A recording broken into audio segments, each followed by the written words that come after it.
जय श्री कृष्णा। मैं हूँ राधिका और हमारे YouTube चैनल पर आप सभी का हार्दिक स्वागत है। मकर संक्रांति के दिन से धर्मराज जी की कथा सुनने का संकल्प लिया जाता है और इस कथा को सुनने का पूरा पुण्य तभी प्राप्त होता है जब धर्मराज जी की कथा के साथ अन्य कथाएं भी सुनी जाती हैं, जिनमें पोपाबाई की कहानी, राईबाई की कहानी, सूरज भगवान के रविवार की कहानी, पथवारी माता की कहानी, आड़ी बाड़ी की कहानी, धरती माता की और तुलसी माता की कहानियां भी सुनी जाती हैं। और आज की इस वीडियो में आप ये सारी कहानियां एक साथ सुनने वाले हैं। सबसे पहले सुनिए धर्मराज जी की कहानी। कथा के अनुसार किसी गांव में एक बुढ़िया रहती थी। वो बहुत नियम धर्म से, श्रद्धा भाव से व्रत रखा करती थी। एक दिन भगवान के घर से यमदूत उसे लेने आ गए। उसका अंतकाल आ गया, तब वह उनके साथ चल पड़ी। चलते चलते एक गहरी नदी आई तो यमदूत कहने लगे कि माई, तुमने गोदान किया हुआ है या नहीं? तो बुढ़िया ने उन यमदूतों की बात सुनकर मन में श्रद्धा से गौ माता का ध्यान किया। ध्यान करते ही गौ माता तुरंत उनके सामने आ गई। तब बुढ़िया उन गौ माता की पूंछ पकड़कर नदी पार कर गई। फिर वह यमदूतों के साथ आगे बढ़ी तो मार्ग में काले कुत्ते आ गए। यमदूत फिर से कहने लगे, बूढ़ी माई, कुत्तों को खाना दिया था। अब बुढ़िया ने मन ही मन कुत्तों का ध्यान किया तो वे रास्ते से चले गए। अब बुढ़िया फिर से आगे बढ़ने लगी तो रास्ते में कौवे ने उसके सिर में चोंच मारनी शुरू कर दी, जिसे देखकर यमदूत कहने लगे कि ब्राह्मण की बेटी के सिर में तेल लगाया था कि नहीं लगाया था। बुढ़िया ने ब्राह्मण की बेटी का ध्यान किया तो कौवे ने चोंच मारनी बंद कर दी। कुछ आगे बढ़े। आगे बढ़ने पर बूढ़ी माई के पैर में कांटे चुभने लगे। यमदूत कहने लगे कि बूढ़ी माई, कुछ खड़ाऊं आदि का दान किया था या नहीं किया था? क्योंकि बूढ़ी माई ने सदा अपना जीवन सत्कर्म में बिताया था, दान पुण्य इत्यादि किया था, तो बूढ़ी माई ने खड़ाऊं का ध्यान किया तो खड़ाऊं उसके पैरों में आ गई। उन्हीं खड़ाऊं को पहनकर बूढ़ी माई आगे बढ़ने लगी और अब उनके पैरों में कांटे चुभने बंद हो गए। जब बूढ़ी माई आगे बढ़ी तो चित्रगुप्त जी ने यमराज से कहा कि आप किसे लेकर आए हैं? तब यमराज जी कहने लगे कि बुढ़िया ने दान पुण्य तो बहुत किए हैं, लेकिन धर्मराज जी का कुछ नहीं किया, इसलिए अब इसके आगे के द्वार इसके लिए बंद हैं। सारी बात सुनने के बाद बूढ़ी माई कहने लगी कि आप मुझे सिर्फ 7 दिन के लिए वापस धरती पर भेज दो। मैं धर्मराज जी का व्रत और उद्यापन करके वापस आ जाऊंगी। बूढ़ी माई वापस धरती पर अपने गांव आ गई और गांव वालों ने उसे भूतनी समझकर अपने दरवाजे बंद कर दिए। वह जब अपने घर गई तो उसके बहू बेटे ने भी दरवाजे बंद कर दिए और घर के अंदर बैठ गए, जिसे देखकर बूढ़ी माई कहने लगी कि मैं भूतनी नहीं हूँ, मैं तो धर्मराज जी की आज्ञा से वापस धरती पर केवल 7 दिनों के लिए ही आई हूँ। इन 7 दिनों में धर्मराज जी का व्रत और उद्यापन करूंगी, जिससे मुझे परलोक में जगह मिल जाएगी। बूढ़ी माई की बातों से आश्वस्त होकर बेटे बहू उसके लिए पूजा करने लगे। सारी सामग्री एकत्रित की, लेकिन जब बूढ़ी माई कहानी कहने लगी तब वह हुंकारा नहीं भरते, जिससे बूढ़ी माई फिर अपनी पड़ोसन के पास गई और उसे धर्मराज जी की कहानी सुनाई। पड़ोसन ने कहानी सुनते समय हुंकारा भरा। 7 दिन की पूजा, व्रत और उद्यापन के बाद धर्मराज जी बूढ़ी माई को लेने के लिए वापस विमान भेजते हैं। स्वर्ग का विमान देखकर उसके बहू बेटों के साथ सारे गांव वाले भी स्वर्ग जाने को तैयार हो गए, जिसे देखकर बूढ़ी माई कहने लगी कि तुम सब कहाँ तैयार हो रहे हो? मेरी कहानी तो केवल मेरी पड़ोसन ने सुनी है, इसीलिए वो ही साथ जाएगी। सारे गांव वाले बूढ़ी माई से धर्मराज जी की कहानी सुनाने का आग्रह करने लगे। तब बूढ़ी माई ने उन्हें कहानी सुना दी। कहानी सुनने के बाद सारे गांववासी उसी विमान में बैठकर बूढ़ी माई के साथ ही स्वर्गलोक को चले गए। तब धर्मराज जी कहने लगे कि मैंने विमान तो केवल बूढ़ी माई को लाने भेजा था। तब बूढ़ी माई ने उन्हें बताया कि हे धर्मराज जी, मैंने जो भी पुण्य किए हैं उसमें से आधा भाग आप गांव वालों को भी दे दीजिए। इस तरह से बूढ़ी माई से प्रसन्न होकर धर्मराज जी ने गांव वासियों को भी स्वर्ग में जगह दे दी। हे धर्मराज महाराज जी, जैसे आपने बूढ़ी माई के साथ सभी गांव वालों को भी स्वर्ग में जगह दी, उसी तरह से हमें भी देना। ये कहानी सुनकर हुंकारा भरने वालों को भी और कहानी कहने वालों को भी जगह देना। प्रेम से बोलिए धर्मराज महाराज की जय। यमराज महाराज की जय। अब सुनिए पोपाबाई की कहानी। किसी गांव में एक भाई बहन रहा करते थे। भाई का तो विवाह हो गया था, लेकिन उसकी बहन का विवाह नहीं हुआ था। बहन का नाम पोपाबाई था। पोपाबाई हमेशा व्रत और नियम किया करती। एक दिन उसके भाई भाभी ने उससे शादी करने के लिए कहा। तब उसने शादी करने के लिए मना कर दिया। अपने भाई भाभी से कहने लगी कि मेरे रहने के लिए आप गांव के बाहर एक झोपड़ी बनवा दो। मैं उसी में रहकर अपना जीवन बिता लूंगी, लेकिन विवाह नहीं करूंगी। फिर वह गांव वालों से कहने लगी कि हे गांव वालों, आप लोग अपने अपने गाय बछड़े को मेरे झोपड़े के पास घास चरने के लिए छोड़ दिया करो। मैं सभी के गाय बछड़ों की देखभाल किया करूंगी। फिर जो भी बचा कुचा खाना हो वो मेरे पास भेज दिया करना। मैं वही खाकर रह लूंगी। इस तरह बहुत दिन बीत गए। एक दिन उस देश का राजा शिकार खेलने जंगल को जा रहा था कि उसकी नज़र गांव के बाहर बने पोपाबाई के झोपड़े पर पड़ गई। राजा झोपड़े के पास जाकर आवाज लगाने लगा, यहाँ कौन रहता है? जब कोई भी उत्तर नहीं मिला तो झोपड़े के दरवाजे को ही खटखटाने लगा। खटखटाने की आवाज सुनकर पोपाबाई ने अंदर से ही पूछा, बाहर कौन है? बार बार दरवाजा क्यों खटखटा रहे हो? क्या कोई काम है?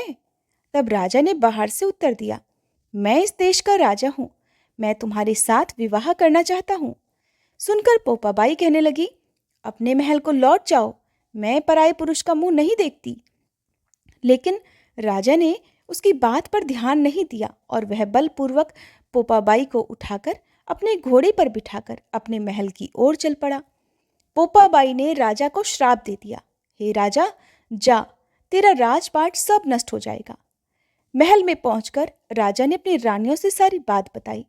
सारी बात सुनकर रानियों ने राजा से अनुरोध किया कि पोपाबाई को सही सलामत उसकी झोपड़ी में छोड़ आए। फिर रानियों के कहे अनुसार राजा पोपाबाई को उसकी झोपड़ी पर छोड़ने के लिए चल पड़ा। रास्ते में पाप की नदी आई जिसमें राजा डूब गया। पोपाबाई मृत्यु के बाद धर्मराज जी के दरबार में पहुंची। वहां धर्मराज जी ने उसे स्वर्ग का राज दिया। किसी गांव के एक सेठ सेठानी की मृत्यु हुई, तब वे दोनों भी मृत्युलोक से स्वर्गलोक को आए, लेकिन स्वर्ग का दरवाजा बंद पड़ा था। उन दोनों ने धर्मराज जी से स्वर्ग का द्वार खोलने के लिए विनती की। तब धर्मराज जी कहने लगे कि इस द्वार पर तो पोपाबाई का राज है। सेठ सेठानी कहने लगे, हम पोपाबाई को नहीं जानते। तब धर्मराज जी ने कहा कि मैं तुम दोनों को 7 दिन के लिए मृत्युलोक में अर्थात धरती लोक में वापस भेजता हूँ। वहां जाकर 8 खोपरा से राई भरकर 5 कपड़ा ऊपर रखकर कहानी सुनना और उद्यापन करना और इस प्रकार कहना, राज है पोपाबाई का, लेखा लेगी राई राई का, बोलो पोपाबाई की जय। अब सुनिए पाल पथवारी माता की कहानी। एक बार पाल माता, पथवारी माता और विनायक जी में खुद को बड़ा बताने की बात को लेकर बहस हो गई। तीनों ही अपने आप को एक दूसरे से बड़ा साबित करने में लगे हुए थे। उनका विवाद बढ़ गया। तभी वहां से एक ब्राह्मण का लड़का गुजरा। तीनों ने उसे रोक लिया और कहने लगे कि लड़के बताओ, हम तीनों में से कौन बड़ा है? लड़का कहने लगा, अभी तो मैं किसी जरूरी काम से जा रहा हूँ, कल आकर आपको इस बारे में बताऊंगा। लड़के ने घर आकर सारी बात अपनी माँ को बताई। माँ ने अपने बेटे को सीख दी कि बेटा तुम किसी को भी छोटा मत बताना। अगले दिन लड़का पाल, पथवारी और विनायक जी के पास पहुंचा और कहने लगा, पाल माता, आप तो हर व्यक्ति से बड़ी हो। सभी व्यक्ति आते हैं, स्नान ध्यान करते हैं और जाते समय आपको पैर की ठोकर देकर जाते हैं, फिर भी आप किसी पर नाराज नहीं होती।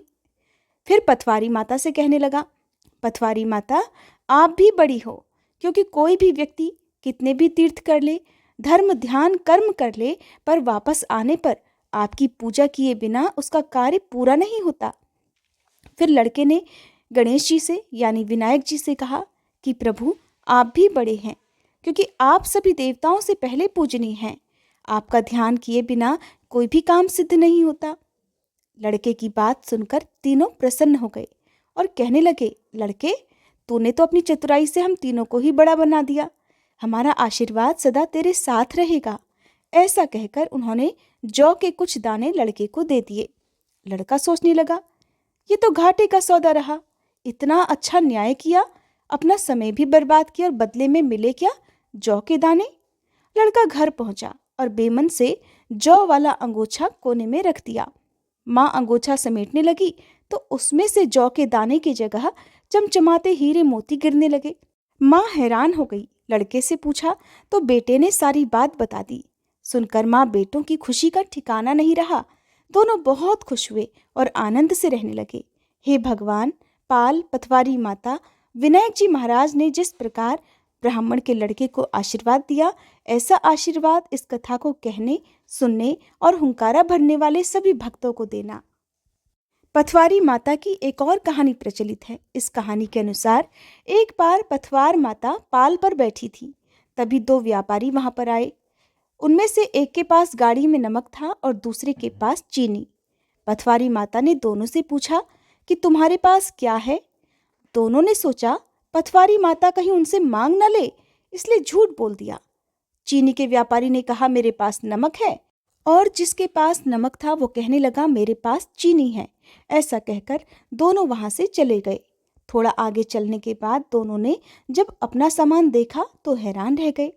जिस व्यापारी के पास चीनी थी वह नमक में बदल गई, और जिस व्यापारी के पास नमक था वह चीनी में बदल गया।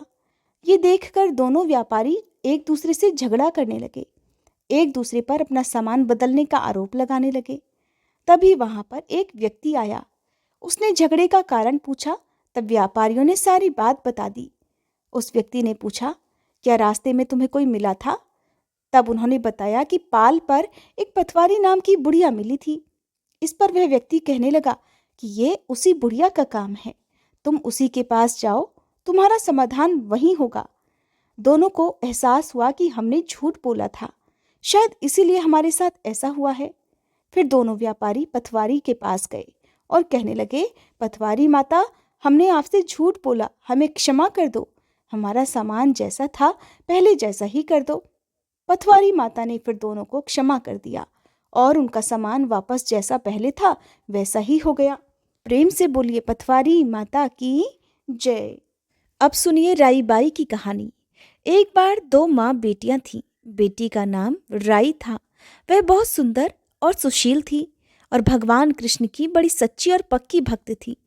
एक बार भगवान कृष्ण उसकी परीक्षा लेने के लिए डांसरिया बेचने वाले बनकर आए और आवाज देने लगे। राई अपनी माँ से कहने लगी, माँ मुझे भी डांसरिया चाहिए। माँ बोली, मैं पैसे कहाँ से लाऊं? बाजरी पड़ी है, वो ले जा। बाजरी के भगवान ने फूंक मारी तो फूस उड़ के राई की आंख में लग गई। राई जोर जोर से रोने लगी। भगवान वहां से अंतर्ध्यान हो गए। फिर वैद्य का रूप धारण करके वहां आए और आवाज देने लगे। राई की माँ बाहर आई और बोली, वैद्य जी, मेरी बेटी की आंख में फूस गिर गया है, उसे निकाल दो। वैद्य बने भगवान बोले कि माँ, मैं अगर फूस निकालूं तो उसका विवाह मेरे साथ करना पड़ेगा। राई की माँ तैयार हो गई, सगाई कर दी। कार्तिक शुक्ल 11 के दिन विवाह निश्चित हो गया। अब माँ सोचने लगी कि बेटी को मैं क्या दूंगी। सोने की दुकान पर जाकर बोली कि मेरी राई के लिए लौंग और बिछिया घर दे। सुनार कहने लगा, मेरे पास समय नहीं है, मैं तो कृष्ण भगवान के लिए गहने गढ़ रहा हूँ। हलवाई और बनिया जहां पर भी वो गई उसको वही जवाब मिला। फिर माँ घर आ गई। अब करे तो क्या करे। जब वह घर आई तो उसकी झोपड़ी जो टूटी फूटी थी एक सुंदर महल में बदल गई थी। आनंद हो गया। ठाठ से विवाह की तैयारियां होने लगी। फिर भगवान बारात लेकर पधारे। माँ ने खूब ठाठ से राई का विवाह भगवान कृष्ण के साथ कर दिया। भगवान कृष्ण राई को लेकर द्वारका गए तो राई के महल में ही रहने लगे। दूसरी रानियां चिढ़ने लगीं। सावन में राई पीहर गई। भगवान ने सोचा राई के तीज भेजूं। 7 जरी के बेस और 5 सोने के गुट्टे रख दिए। 2 हंसों को बुलाया और कहने लगे, सीधे राई के पीहर जाना, कहीं रुकना मत। राधा रुक्मण को पता चला तो उन्होंने हंसों को अपने महल में बुलाकर कहा कि थोड़े मोती चुग लो। हंस वहीं आ गए और मोती चुगने लगे। उधर राधा रुक्मण ने सारा सामान निकालकर उसमें फटे पुराने कपड़े और 5 कांटे बांध कर रख दिए और वह पोटली वापस हंसों को दे दी।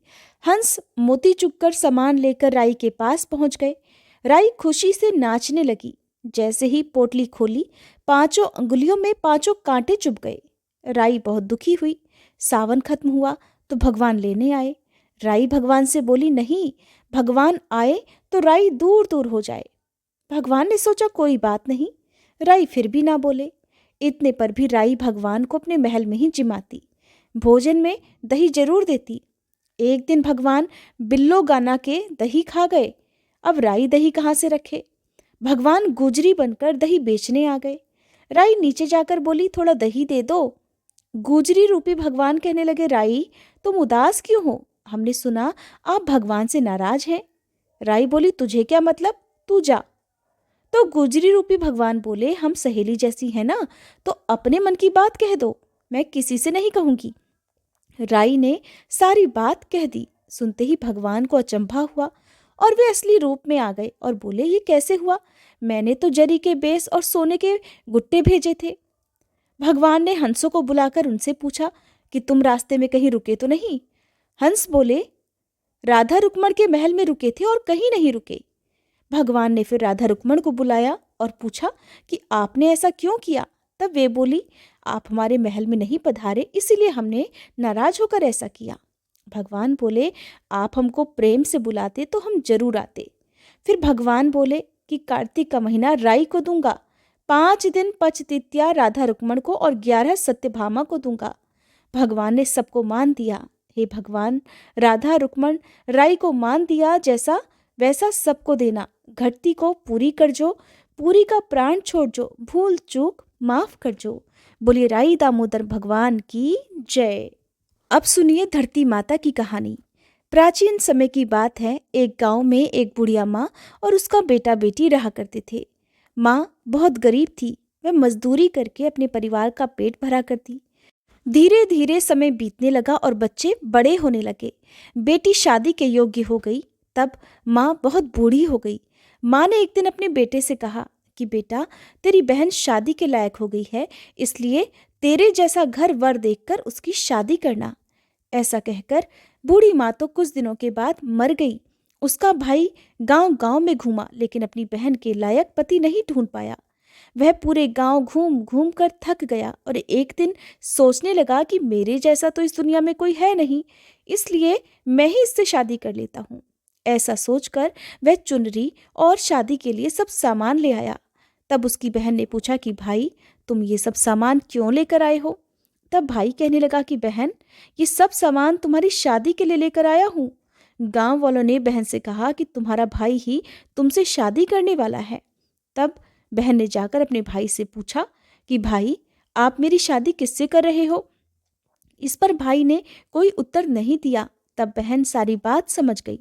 उसने एक लोटे में जल लिया, चुनरी ली, चप्पल पहनकर वह जंगल की तरफ चली गई। जंगल में गाय चराने वाले ग्वालों ने उससे पूछा कि कहाँ जा रही हो? तब वे कुछ नहीं बोली।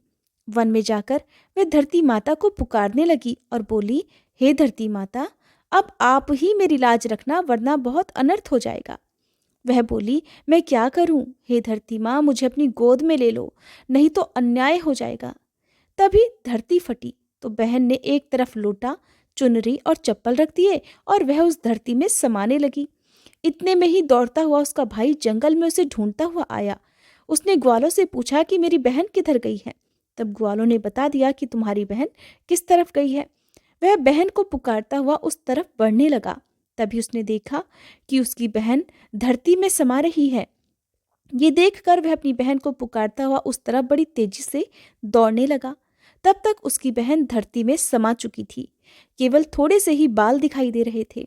वह अपनी बहन के बालों को मुट्ठी में पकड़कर जोर जोर से दहाड़ मारकर रोने लगा।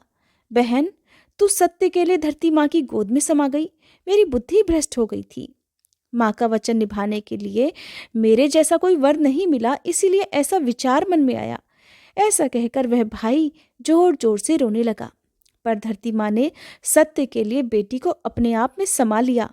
लड़की के जो बाल बाहर रह गए थे वो दूब बन गए। इसलिए औरतें धरती माता की कहानी सुनती हैं और चुनरी, चप्पल, लोटा, बर्तन में हरी मूंग और लड्डू कुंवारी कन्या को देती हैं।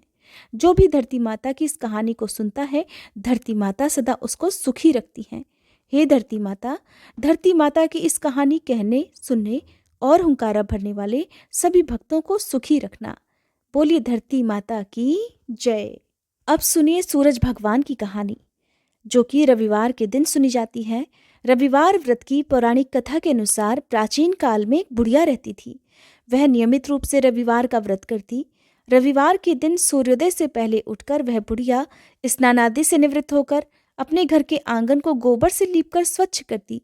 उसके बाद सूर्य भगवान की पूजा करते हुए रविवार व्रत कथा सुनकर सूर्य भगवान को भोग लगाकर दिन में एक समय भोजन किया करती। सूर्य भगवान की कृपा से बुढ़िया को किसी प्रकार की कोई चिंता, कोई कष्ट नहीं था। धीरे धीरे उसका घर धन धान्य से भर रहा था। उस बुढ़िया को सुखी होते देख उसकी पड़ोसन उससे जलने लगी। बुढ़िया ने कोई गाय नहीं पाल रखी थी, इसलिए वह अपनी पड़ोसन के आंगन में बंधी गाय का गोबर लाती थी। पड़ोसन ने एक दिन कुछ सोचकर अपनी गाय को घर के भीतर बांध दिया। रविवार को गोबर न मिलने से बुढ़िया अपना आंगन लीप नहीं सकी। आंगन न लीप पाने के कारण उस बुढ़िया ने उस दिन सूर्य भगवान को भोग भी नहीं लगाया और खुद भी भोजन नहीं किया। सूर्यास्त होने पर बुढ़िया भूखी प्यासी सो गई। प्रातःकाल सूर्योदय से पहले उस बुढ़िया की आंख खुली तो वह अपने घर के आंगन में सुंदर गाय और बछड़े को देखकर हैरान हो गई। गाय को आंगन में बांधकर उसने जल्दी से उसे चारा लाकर खिलाया। पड़ोसन ने उस बुढ़िया के आंगन में बंधी सुंदर गाय और बछड़े को देखा तो वह उससे और अधिक जलने लगी। तभी गाय ने सोने का गोबर कर दिया। गोबर देखते ही पड़ोसन की आंखें फटी रह गईं। पड़ोसन ने उस बुढ़िया को आसपास ना पाकर तुरंत उस सोने के गोबर को उठाया और अपने घर ले गई और अपनी गाय का साधारण गोबर वहां पर रखाई। सोने के गोबर से पड़ोसन कुछ ही दिनों में धनवान हो गई। गाय हर दिन सूर्योदय से पहले सोने का गोबर किया करती और बुढ़िया के उठने के पहले ही वह चालाक पड़ोसन उस गोबर को उठाकर ले जाया करती। बहुत दिनों तक बुढ़िया को सोने के गोबर के बारे में कुछ भी पता नहीं चला। बुढ़िया पहले की तरह हर रविवार को भगवान सूर्यदेव का व्रत करती रही और कथा सुनती रही। लेकिन सूर्य भगवान को जब पड़ोसन की चालाकी का पता चला तब उन्होंने एक दिन जोर की आंधी चलाई। आंधी का प्रकोप देखकर बुढ़िया ने गाय को घर के भीतर बांध दिया। सुबह उठकर बुढ़िया ने घर के अंदर सोने का गोबर देखा तो उसे बड़ा आश्चर्य हुआ। उस दिन के बाद से बुढ़िया अपनी गाय को घर के भीतर ही बांधने लगी। सोने के गोबर से वह बुढ़िया कुछ ही दिनों में बहुत धनी हो गई। उस बुढ़िया के धनी होने से पड़ोसन बुरी तरह जल भुनकर राख हो गई। उसने अपने पति को समझा बुझाकर उस नगर के राजा के पास भेज दिया। सुंदर गाय को देखकर राजा बहुत खुश हुआ। उसने बुढ़िया की गाय अपने महल में बंधवा दी। सुबह जब राजा ने सोने का गोबर देखा तो उसके आश्चर्य का ठिकाना नहीं रहा। उधर सूर्य भगवान ने भूखी प्यासी बुढ़िया को इस तरह प्रार्थना करते देखा तो उस पर बहुत दया आई। उसी रात सूर्य भगवान ने राजा को स्वप्न में कहा, राजन, बुढ़िया की गाय और बछड़ा तुरंत लौटा दो, नहीं तो तुम पर विपत्तियों का पहाड़ टूट पड़ेगा, तुम्हारा ये महल नष्ट हो जाएगा। सूर्य भगवान के स्वप्न से बुरी तरह डरकर राजा ने प्रातःकाल उठते ही गाय और बछड़ा बुढ़िया को लौटा दिया और राजा ने बहुत सा धन देकर बुढ़िया से अपनी गलती के लिए क्षमा मांगी। राजा ने पड़ोसन उसके पति को उनकी इस दुष्टता के लिए दंड भी दिया। फिर राजा ने पूरे राज्य में घोषणा करवाई कि सभी स्त्री पुरुष रविवार का व्रत किया करें। रविवार का व्रत करने से सभी लोगों के घर धन धान्य से भर गए। राज्य में चारों ओर खुशहाली छा गई। स्त्री पुरुष सुखी जीवन बिताने लगे और सभी लोगों के शारीरिक कष्ट भी दूर हो गए। हे सूर्य भगवान, जैसे आपने उस बुढ़िया का घर धन धान्य से भरा, उसी तरह से इस कथा को कहने, सुनने और हुंकारा भरने वाले सभी भक्तों के घर भरना। प्रेम से बोलिए सूर्य भगवान की जय। अगर आपको ये कहानियाँ पसंद आई हो तो प्लीज़ वीडियो को लाइक करके हमारे चैनल को सब्सक्राइब करना मत भूलिएगा, ताकि इसी तरह की पौराणिक कथाएं आप हमारे चैनल पर लगातार सुन सकें।